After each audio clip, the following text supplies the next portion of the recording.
The purpose of this item is to provide more detailed information about the town's growth and land supply. This item is for discussion and information purposes only. As you may remember, Mr. Byervella presented a couple months ago about the big picture growth trends and demographics in Oro Valley. Rightfully so, several commissioners asked about our current build-out numbers, which we will be discussing this evening. Tonight's presentation is the second part of the town's growth series. Staff will be providing a third presentation to the Commission next month about land development in Rancho Vistoso, which is the town's largest planned area development. But again, our focus tonight is on the town's built and remaining land. I will be discussing three main areas. First, the overall big picture of land development in Oro Valley and where we are now. Second, I'm going to take a step back and discuss the type of developments and residential growth trends that have led us to where we are today. Then lastly, I will wrap up with what does the future like and key takeaways to keep in mind as we move forward. This presentation is data heavy, so please bear with me as I go through lots of percentages and numbers. I will take moments to point out the key takeaways and themes throughout my presentation. So first, looking at the overall big picture, the town's remaining land supply is limited. A key takeaway is the land use has increased from 85% to 94% within the past 5 years. This includes land that is built or planned for development. The planned areas, meaning areas with an approved subdivision plat or development plan, are shown in blue on the map. These are areas like Stone Canyon, which has several vacant lots that has been platted for development. The used land also includes open space. Another key point is 22% of Oro Valley land is regulated open space, which includes natural desert areas, golf courses, parks, and common areas maintained by the HOAs. As you can see on the map, a large portion of this open space is in Rancho Vistoso, especially with Big Wash and Honey Bee Canyon. Again, land supply is limited. The town has 6% of remaining unplanned vacant land. This land is vacant with no approved plans for development, and more than half of it is large lot single-family residential. As the remaining land continues to decrease, redevelopment of existing sites will begin to occur. Being strategic about the use of the remaining land and redevelopment is important as the town moves forward. Now I want to dive into these numbers a little bit more by first looking back on what has been built in the town. Most of the land in Oro Valley is zoned for residential, and 90% of the built land has been built with homes. Housing is the main driver of the other land uses developed in town. Schools, churches, areas for employment, and entertainment all support and reflect the amount of housing. The type of housing built in the town is mostly detached single-family residential. This is evidenced by the amount of commercial and tech park acreage built in town, which combined represents only 5% of the built land. So how did we get to 90% single-family residential? You may remember the graph on this screen from Mr. Vella's presentation. The big residential growth period was the boom in the 90s.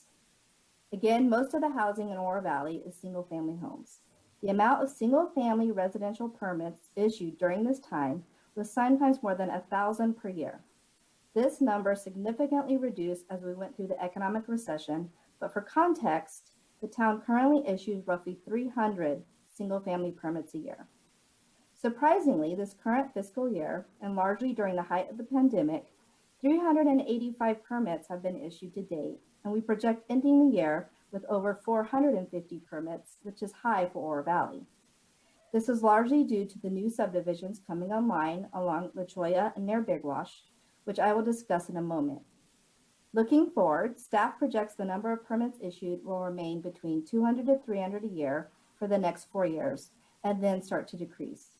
Again, this is our best guess because of course the market may change those and other factors may change those projections.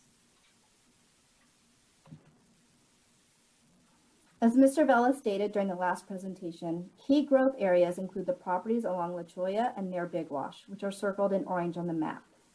These subdivisions approved, and as I mentioned on the last slide, several are already under construction. Looking at the amount of remaining lots in approved subdivisions and the number of units that can be built on unplanned vacant land, staff projects a little over 3,000 total housing units remain. This projection is based on the existing zoning of the vacant properties. 71% of the projected units are single-family residential. Most of the single-family residential land remaining on unplanned is large lot residential. Typically, large lot residential has a slow absorption rate, and this includes areas along Tangerine, west of La Cañada, and south of Stone Canyon. There are also multifamily units planned and approved for development.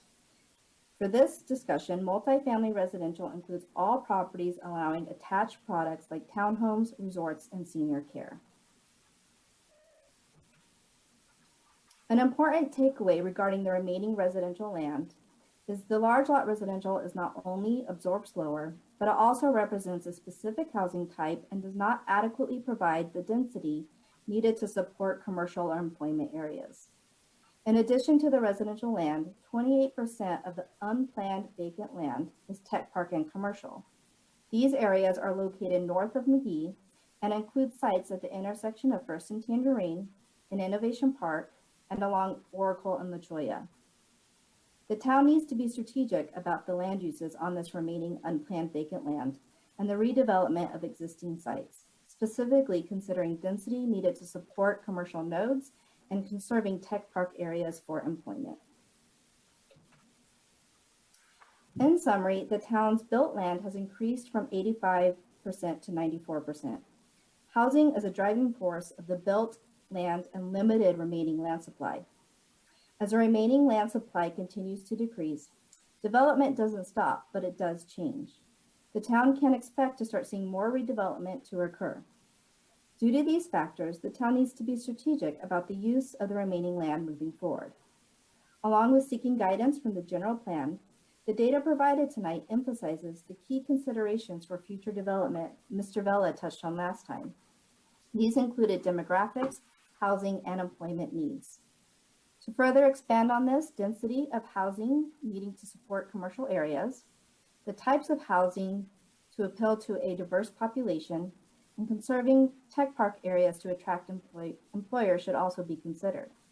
Additionally, mixed-use concepts to create live, work, and play environments should be factored in. This concludes my presentation for tonight, but again, staff will be coming back to you next month to have a third presentation and discussing land development in Rancho Vistoso.